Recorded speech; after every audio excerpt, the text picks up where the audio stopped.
Hello everyone, welcome to the new session of Microbiology Fungi Part 1. So in this session we are going to study about different microbes that is called as fungi, right? So we have covered bacteria, we have covered actinomycetes, then we have covered algae, right? Now we are going to study about fungi. So in this session, we are going to study about an introduction to fungi. So we will discuss about some of the general characteristics that fungi possesses, right? So that we are going to study in this introduction part. Now there will be a characteristics of fungi, then reproduction in fungi. So there are different mode of reproduction: vegetative reproduction, asexual reproduction, and then uh, uh, sexual reproduction. So all the three types of reproduction that we are going to study up in this particular session, and there will be a classification of fungi also. So these are the different topics regarding the fungi we are going to discuss in this session. Okay, so kingdom fungi, large kingdom over 100,000 species. So there are lot of species of this fungi possesses, right? So it is a large kingdom. It is a large kingdom and it possesses 100,000 species approximately. Okay, and they are achlorophyllous. If we talk about the thallus, right? So what type of thallus they are having? They are having achlorophyllous, means no chlorophyll. Chlorophyll is absent, so they are not green in color. They are heterotrophic spore forming. Heterotrophic means they do not do the process of photosynthesis, means they cannot make their own food. So they are heterotrophic and they produces spores, right? So that is why they are called as spore forming. Heterotrophic spore forming, non-vascular. So if we study the tissue of fungi, then we do not found any vascular tissues, that is xylem and phloem type of tissues that generally the green plant possesses, right? So it is non-vascular, means do not possess any type of vascular tissues, but they are eukaryotic organism. The two very important characteristics, that they are having proper nucleus means true nucleus is there.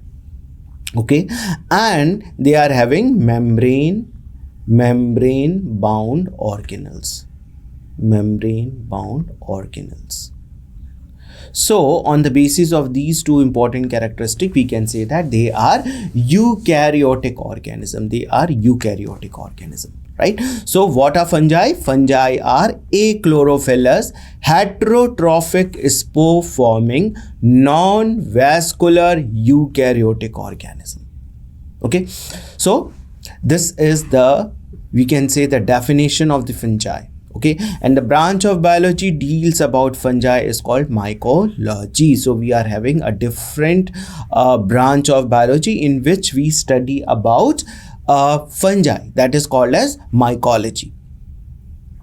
They are absorptive type of nutrition, that is they are either parasite or saprotrophs. Absorptive means they take the already made food. Okay, so the food which is present in a dead decaying matter, they grow on that, right? They grow on that. Suppose this is the substratum which is having, this is the substratum that is having dead decaying matter,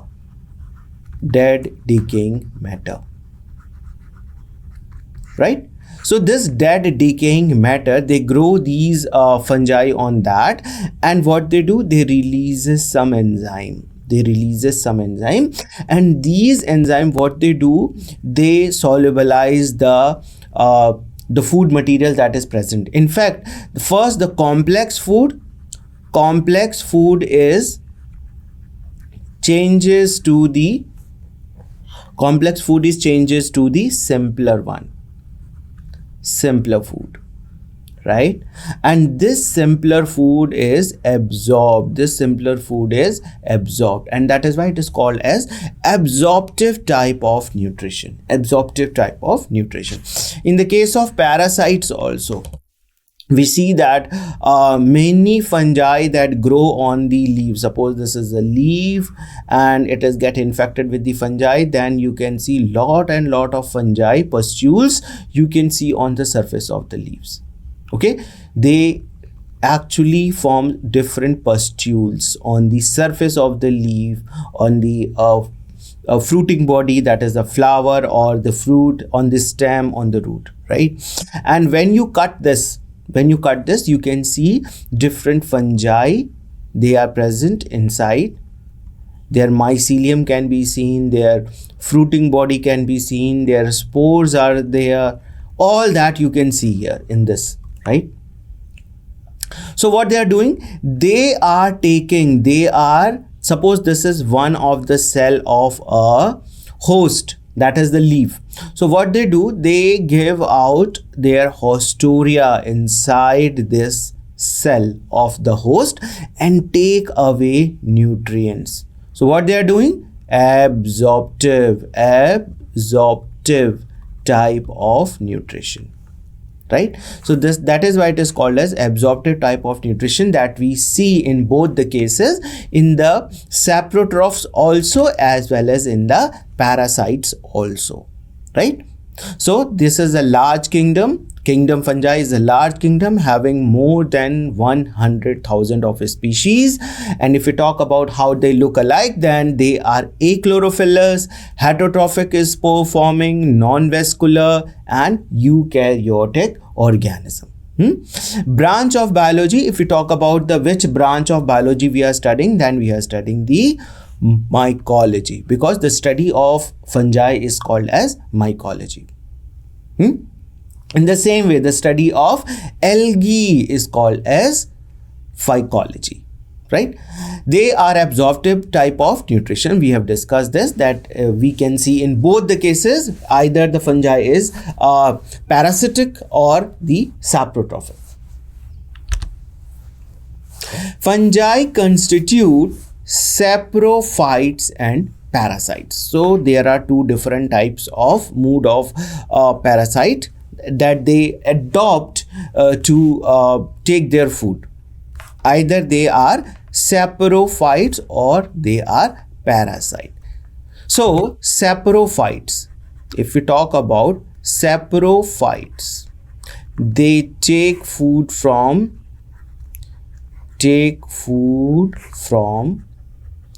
dead decaying matter. Generally you must have seen in your lunch box sometime, if the food stuff is left over and the box is not open for 2-3 days, and after that when you open, what you see, a very bad smell is there, right? And on the food stuff also you can see a cotton mass like structure, like this cotton mass like structure. What are those cotton mass like structure? Those cotton mass are fungi. Those are fungi. So how the box was closed, how this fungi got entered and formed this whole body? Actually, the spores of the fungi is present everywhere. Everywhere they are present. In fact, our hands are having some of the spores right now. So that is why it is always asked to wash your hand before having your lunch or dinner or food, because these fungi spores are so small, they are present everywhere. And when they get proper temperature, proper condition, proper moisture, right, they germinate and they grow on the food stuff what is left there. So you have given time, you have given the proper condition to the growth of the fungi. The food stuff is also there. So these are whatever the food stuff we are eating, that also contain of those fungi, right? That also contain those fungi. But when it get enter inside our body releases HCl. right? You all know that in the stomach, and in the presence of that concentrated hydrochloric acid, strong hydrochloric acid, those fungi spores died. Okay, they get died, and in this way HCl is protecting us, means getting contaminated, HCl is actually protecting to get spoil our food and cause the food poisoning. Okay, so they are protecting. So fungi constitute, basically we are discussing this, saprophytes and parasites. So saprophytes take food from the dead decaying matter. They are taking food from the dead decaying matter, means they are growing on the matter that are already dead. But what about the parasites? The parasites take food from the living organism. That could be plant as well as animals. So parasitic mode of nutrition can also be seen, and one of the branch of biology that is called as plant pathology. In that we discuss the disease caused by fungi, the disease caused by bacteria, the disease caused by nematodes, the disease caused by algae, right? All these microbes are there that causes disease. So we have a separate branch of biology to study the disease of plants, and that is called as plant pathology, right? So there are two different mode of, you can say, taking food material. Either the fungi can grow on the dead decaying matter, that is called as saprophytes, or it can grow on a living organism, that is living plant and animals, right? Saprophytes are responsible for the spoilage of food and act as a decomposers and mineralizers. So this saprophytes are, we can say that it is important also, but sometimes it is very harmful also, because it causes our spoilage of food. When this food is not kept properly, not closed properly, right?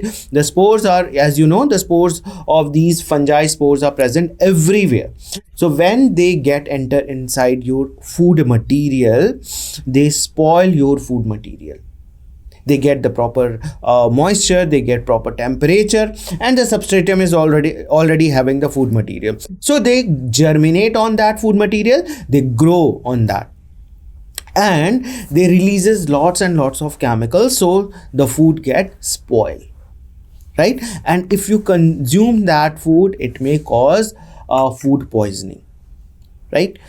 And they are acting as a decomposer. But these saprophytes, when they grow on the dead decaying matter, actually they are cleaning our environment, and they are decomposing, means the complex dead matter that is present, it become simpler form, and it becomes the part of the soil ultimately.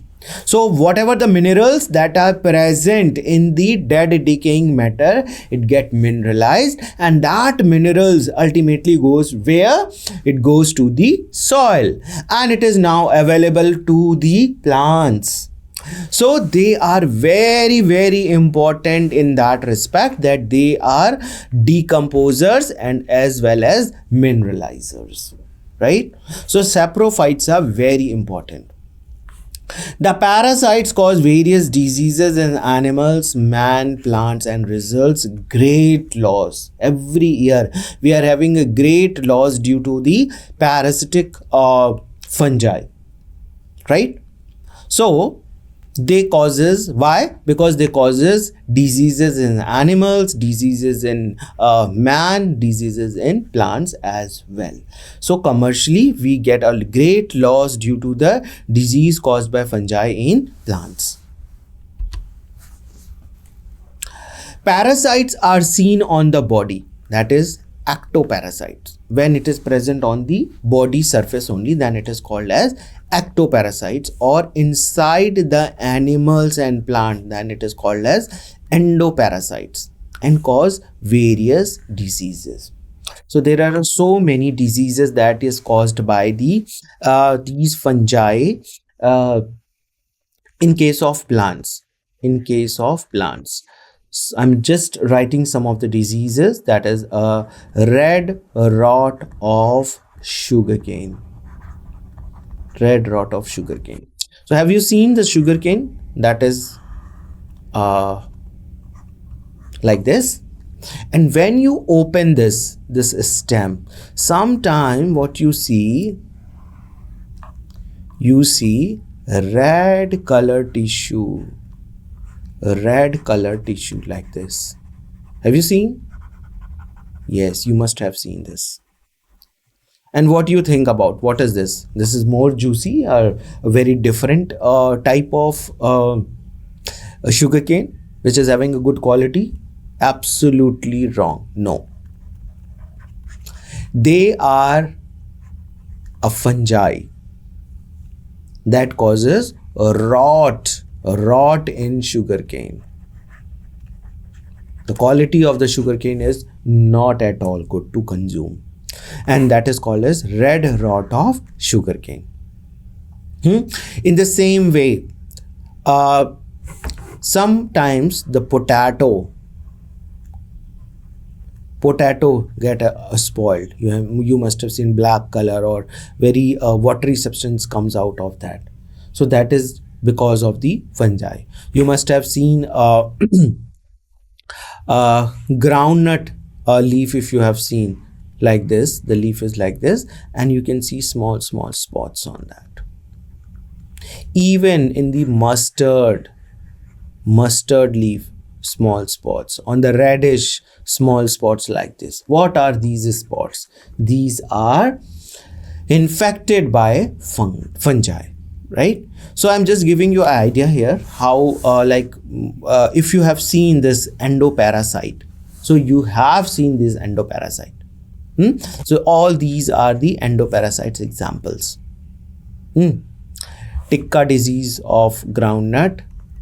This is one of the again example, Ticca disease in groundnut, and it causes lot of groundnut to the groundnut. In the same way, this red rot of sugarcane that also causes a lot of damage to our sugarcane.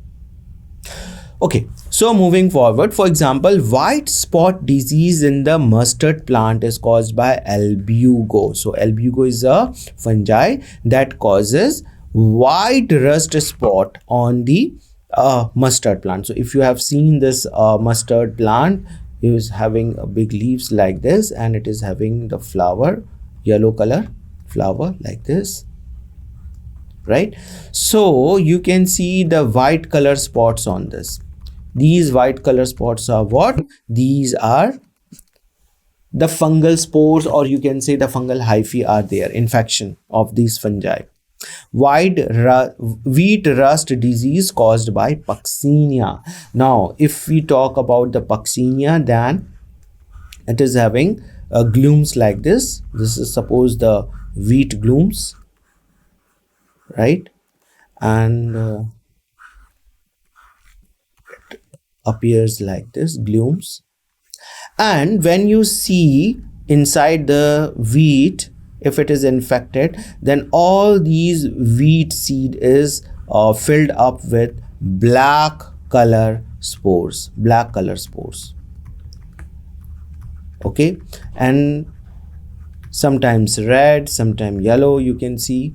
So this is what? This is wheat rust disease. Rust means you can say red color, the rust appearance. Okay, and that is why it is called as white rust disease caused by the Puccinia. So saprophytes are commonly seen in the decaying dead organic matter. So saprophytes, where you can find these saprophytes, suppose in a forest a log of wood is there, okay, a log of wood is there and it is having lot of rain, so it always get moistened, right? Lot of grasses are all there. So what happened, spores are there and this is a dead log of wood. So what happened, you can see mushrooms, many pleurotus, many types of fungi growing on this. So what are those? Those are saprophytes, okay. And some of the saprophytic fungi are yeast, rhizopus, mucor, agaricus. So this is the agaricus, right? Agaricus. You must have seen mucor and rhizopus bread. A loaf of bread is there, and if you keep it for in a closed container that is having moisture, then you can see a black grayish color is growing like this areas. And if you see these areas in the microscope, then you can see some sporangiophores also like this, okay. So rhizopus, mucor, agaricus and yeast are some of the examples of the saprophytes. Some fungi are coprophilous. Coprophilous means the fungi that grow on fecal matter of animals. Means the fecal matter of the animals do contain the organic matter. And some fungi grows on that and decompose that organic matter, makes the complex material of you can say biomolecules that is present in that into simpler forms, and that is available to the growing plants, right? So this coprophilous means they are seen on the fecal matter, the fungi that grows on the dead decaying matter, or you can say the fecal matter of animals especially, then it is called as a coprophilous fungi. Symbiotic forms are seen in association with the algae and lichens. In one of the session, I've already discussed that what is lichen. So lichens are the association of algae as well as fungi. So fungi forms the thallus like structure. It is having a hyphae, right? And some of the algal cells are present in groups. So they can do the process of photosynthesis, right? Because they are green in color. And what they require for that? They require. So what is the role of fungi here in the case of lichen? Fungi absorb water. It absorb water and also it surround all sides covering the algae. So it also providing the protection, right? Protection. And algae take the carbon dioxide from the air, water that is given by the fungi, right? Because from the substratum, some of the hypha are there that absorb water from the substratum and make it available to the algae. Because algae has to perform the process of photosynthesis, and for the process of photosynthesis, what they require? They require water, right? And this water is made available to the algae by help of fungi, right? So this fungi is very, very important. In the same way, algae. So now you can see this is the symbiotic relationship, right? How algae is helpful to the fungi? Because the food material that is synthesized by the process of photosynthesis by algae, that is given to fungi, right? So in this way we can see that they are mutually benefited with each other, and that is why it is called as symbiotic relationship in the case of lichen. Septate form are uninucleate, but aseptate are synocytic, that is multinucleate. Now here we are talking about the hyphae. What type of hyphae? If we see one of the cell, like sometimes they are having septate. Septate means the hyphae, thread-like structure, right? You can see the thread-like structure like this, and sometimes they are having septa in it. This is called septa, right? This is the enlarged, and each septa is having one nucleus inside it, right? They're having a cell wall, then they are having plasma membrane inside it, lot of cytoplasm and nucleus, right? In this way we can see. Now what is this? This is the septa. So septate forms are uninucleate, only one nucleus is there. But there are some hyphae that are in some organism, it is not present in both the type in one organism only. Some organism will have the septate hyphae, whereas the other will have the aseptate one, right? So if the hyphae is aseptate, then right, you can see multinucleate, many nucleate in it, right? And that is why it is called as cynocytes or cynocytic algae fungi, and that is why it is called as multinucleate. Cynocyte means multinucleate. Okay, now coming to the storage food material. Now, in the case of fungi, oil and glycogen are the storage form of food that is seen in the fungal cell. So, this is the now whatever the food material that is taken by the fungi, either by the saprophytic mode or by the parasitic mode, they store some of the food material inside their cell, right? And that, what is the storage form? The storage is either in the form of oil or glycogen. So this is a very important point regarding the examination. Special vesicles having well material occur near the hyphal tips, and this is called as the chytosomes. So when you see the tip of the hyphae, then they are having like this vesicles like a structure, and this is called as chytosomes. Now this is very important as they helps to penetrate whatever the dead substratum is there or the food material is there, or even the parasites, means the cells of the host is there. They have to invaginate in it, right?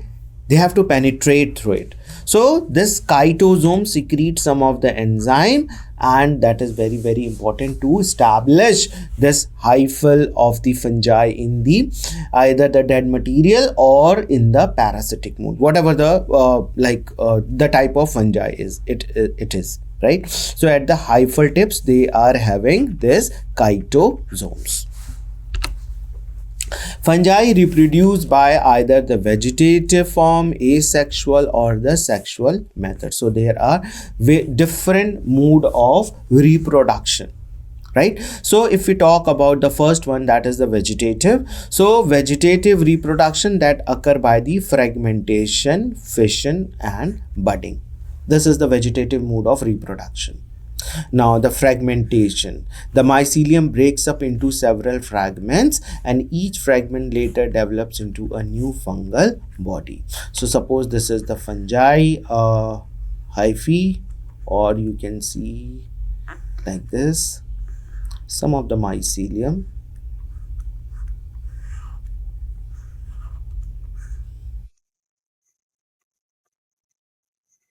Okay, this is the mycelium. Now this mycelium, when some of the mycelium are broken here and it is removed from this place and placed to the another place, right? So this will grow into a new individual, as you have remember in the case of algae, right?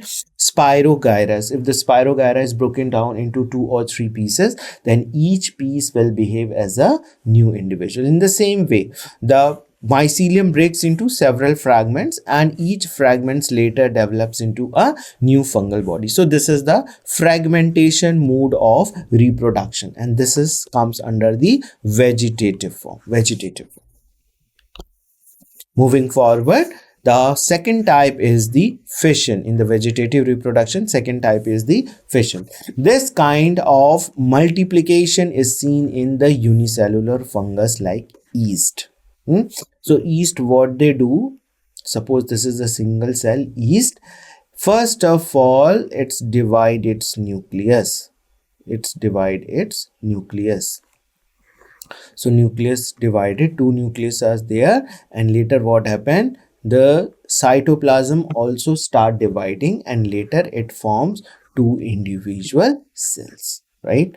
So the nucleus undergo the constriction followed by its division and further division of the cytoplasm. So here the first time what is having, it is occurring here, division of the nucleus. You can see here division of nucleus. Nucleus is having the constriction at this particular point and it divide into two. So before that what happened, the content of the nucleus, what is the content of the nucleus? Genetic material, that is the DNA, chromosomes. So that replicate and makes its copy. So whatever the content of the DNA in the nucleus is there, it is having a copy of it. With the help of replication, it has made its copy.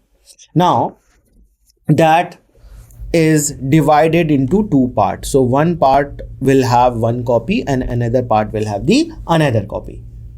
And later what happened, there is a constriction in the cytoplasm region and it forms a two individual cell. So there is a division of cytoplasm and cell wall resulting to the daughter cell. So these are the daughter cells. These resultant daughter cells become the new yeast cells. Now these are regarded as a new yeast cell.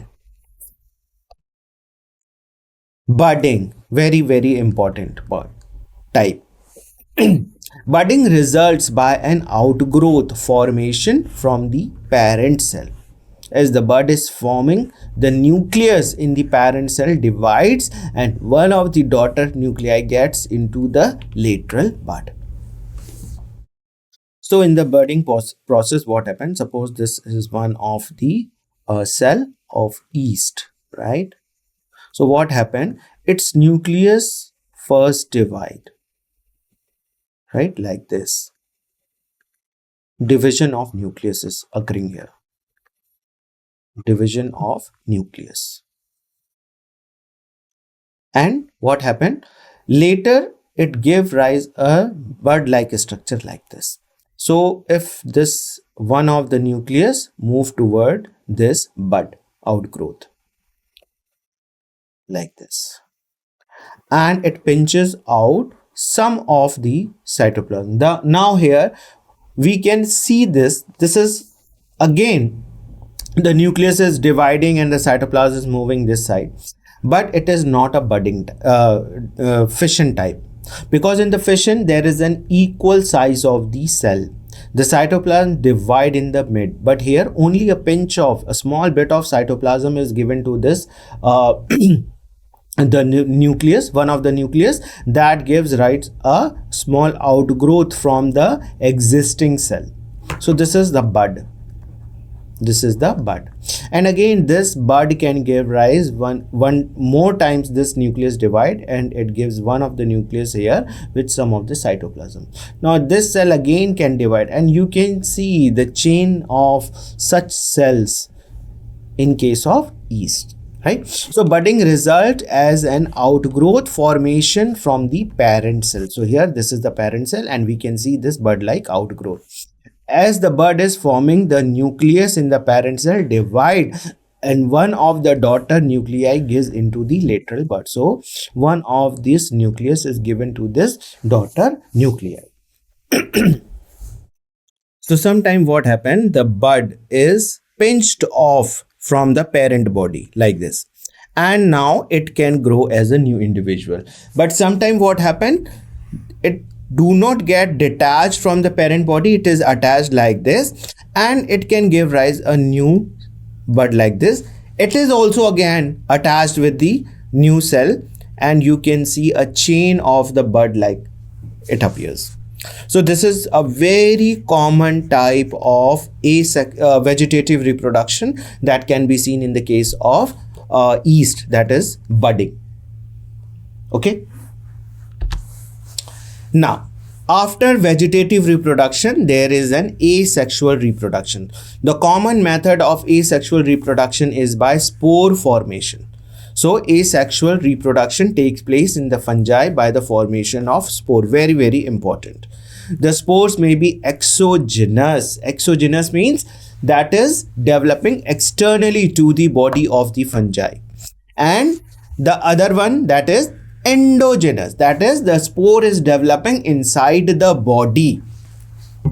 So there are in the case of penicillium, like this we can see,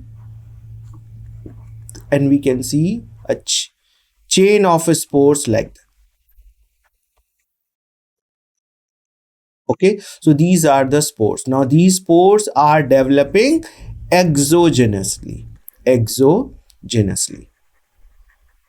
Now in the case of mucor or rhizopus, if you see, they are having a round sporangiophore. This is sporangia bearing a stalk-like structure that is called as sporangiophore.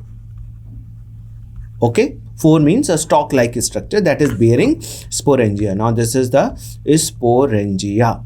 Now inside the sporangia there are so many spores are present, and it is covered.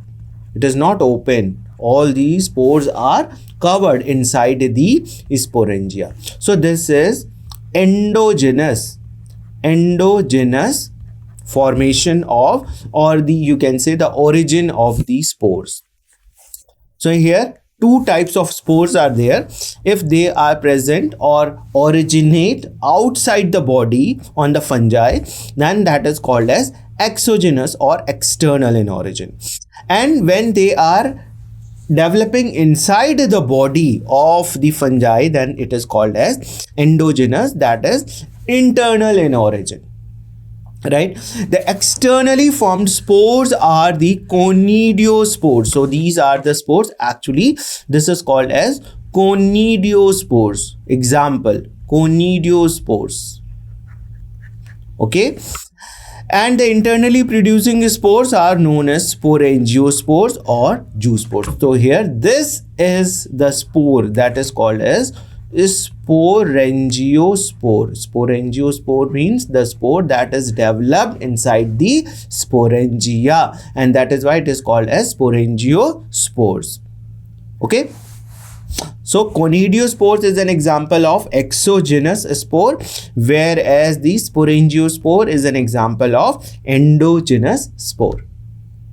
So here you can see the sporangiospore, like a stalk-like structure. This is stalk-like structure. It is having a columella structure also. On in this columella only, they are giving rise a lot of spores-like structure. Right. So this is all full of, this sporangium is all full of sporangiospores. Now these this sporangia, when dehisces, means it opens or break, all these spores are released in the form of powdery mass in the environment. Right, this is the dehisces sporangia, and you can see these spores. And when these spores falls on the suitable substratum means it must have food material, that is the nutrients. It must have suitable temperature and moisture. Right, so if all these things are present, it will give rise to a new rhizopus like this. So this is in the case of rhizopus, we are having sporangiospores development, that is the endogenous spores. Now conidiospores are the non-motile spores formed in the chain by the constriction and the separation of the fungal hyphal tip. Now here you can see, this is in the case of penicillium. Why penicillium is so important? Penicillium is so important that because it is used for making a very important antibiotic, penicillin. Right, so first antibiotic was taken out by this penicillium only. So here you can see the chain of spores like structure like this. These are called as conidia or conidiospores. So these are the three different types of conidia. You can see this is also conidia. This is in the case of aspergillus fungi, right? And this is in the case of penicillium. So sporangiospores, that is the non-motile. This both are, this conidia is also non-motile, and this sporangiospores, this is also non-motile. And zoospores are motile, right, and are formed inside the hyphae. So these are the, you can see this sporangiospore, they are formed inside the sporangium. So this is the endogenous in origin, whereas this one is the exogenous in the origin. Sexual reproduction. Now the coming to the sexual reproduction. The sexually reproducing fungi may be homothallic or heterothallic. Homothallic means all the thallus, all the hyphae of the fungi are of same type. That is, or of the, they are all are of same type. Then that is called as homothallic. But the two types of thalli, if it is there, two types of thalli, one it is of the positive and one it is of the negative, right? Then it is called as heterothallic. This is the positive strain and this is the negative strain. So they do not have any demarcated or a particular type of reproductive organ, that this is the male reproductive organ or this is the female reproductive organ in the case of fungi, right? Instead they are having strain that can behave as a male and female, right? So male and female sex organs are formed in the same thallus in the homothallic, whereas these are formed in the different thallus in the heterothallic. So if they are having such development, the male and female sex organs, right, if it is a homothallic, right, then they both the male and female reproductive organs are formed in the same thallus in the case of homothallic, and that is why it is got its name homothallic, because both the male and female sex organs are developing on the same thallus. But if they are forming male on one separate thalli and female on the different thalli, then it is called as heterothallic. And if they are not forming any reproductive organ or the male and female sex organ, then they must have this strain type of thing, that is the positive and minus strain. Sexual reproduction in fungi take place by the somatogamy. Somatogamy means the fusion of two somatic hyphae acting as a gamete. So sometimes there is no gamete formation in the case of a fungi. So what happened? Fungi of one hyphae and fungi of another hyphae come close together. So one could be of plus and one could be of minus strain. Now what happened? It produces an outgrowth like this, and this also produces outgrowth like this, right? They fuses together and it is also having one nucleus, and this one is also giving its nucleus. Both the nucleus fuses together and fertilization takes place. So the fusion of the two somatic hyphae acting as a gamete without fusing of nuclei, that could be of isogamy, anisogamy and oogamy. So we are going to see how this iso, aniso and oogamy takes place. So here you can see isogamy. Two cells of morphologically and physiologically similar, and when they are uniting together, this is called as isogamy. Two cells when they are fusing together, but one either morphologically dissimilar or physiologically dissimilar. So here they are morphologically dissimilar, as one is larger and one is smaller. The larger one is the female and the smaller one is the male. Okay, and oogamy. they are having a separate, well developed female reproductive egg cell that is called as egg, and they are having enterozoids like this, right, sperms, that is the male gamete. So they unite together and perform the process of sexual reproduction. Isogamy. Sexual reproduction results by the fusion between the similar types of gametes. Two similar types of gamete fuses together and form the sexual reproduction. The fusing gametes are exactly similar in the appearance and fusion. That is why it got its name isogamy. Anisogamy. The fusing gametes are of the different in either physiological or morphological feature. Either they are of different in appearance, smaller or larger, or physiologically how the gamete is behaving, it is quite different in that way. So the gametes can be either physiologically or morphologically dissimilar. In the case of isogamy, it is both the way they are similar. If the fusing gametes are of morphologically similar and physiologically different, it is known as physiological anisogamy. This is called as physiological anisogamy, and that could be seen in the case of Rhizopus and Mucor. These are the two examples. In the case of Rhizopus and Mucor, they are having the physiological anisogamy because the gametes are physiologically different.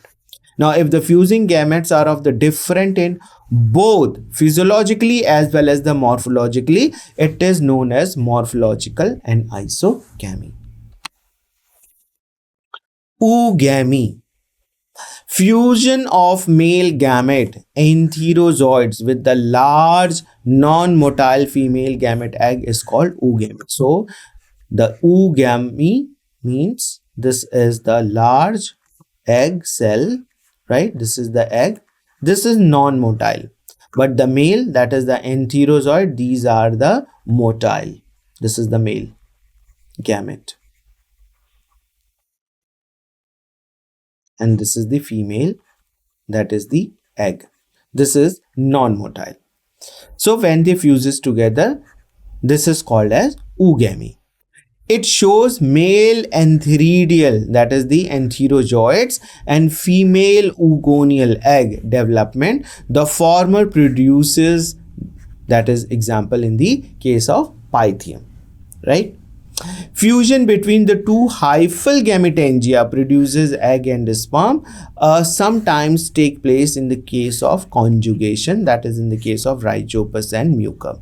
So fusion between the two hyphal gametangia. So here you can see hyphal gametangia means the gametangia means the two hyphae that are having gametangia. This cell is behaving as a gamete, right? So fusion between the two hyphal gametangia produces egg and sperm. So it produces, one can be produce egg and one can produce egg, and when they fuse together, right, so that is called as conjugation, and that could be seen in the case of Rhizopus and Mucor. Now after that, we are going to study about the classification of fungi. Now, based on morphology of the vegetative mycelium, based on the morphological features and the reproductive structures, types of spores and its dispersal, life cycle, physiology, and the biochemistry. All these things we are considering for the classification of fungi. Means if we are studying the fungi, then we are looking about the morphology of the fungi and vegetative mycelium, right? Morphological features of the reproductive structure, whether they are having the reproductive structures, how it look like, right? Types of spores and its dispersal, what type of spores they are producing, how they are producing, and how they are dispersing their spores. That also we are taking in consideration. We are studying the life cycle, physiology, and the biochemistry of the fungi. And on the basis of these four different criteria, we are having the phycomycetes, ascomycetes, basidiomycetes, and deuteromycetes. Four different classes of fungi. Now the phycomycetes, this is also called as the algal fungi commonly. Ascomycetes, it is called as the sac fungi. Basidiomycetes, it is called as the club fungi. And deuteromycetes, that is called as the imperfect fungi, right? So this is all about this session. Okay, we will have one more session to see all these different classes in detail. Okay, till then, thank you very much.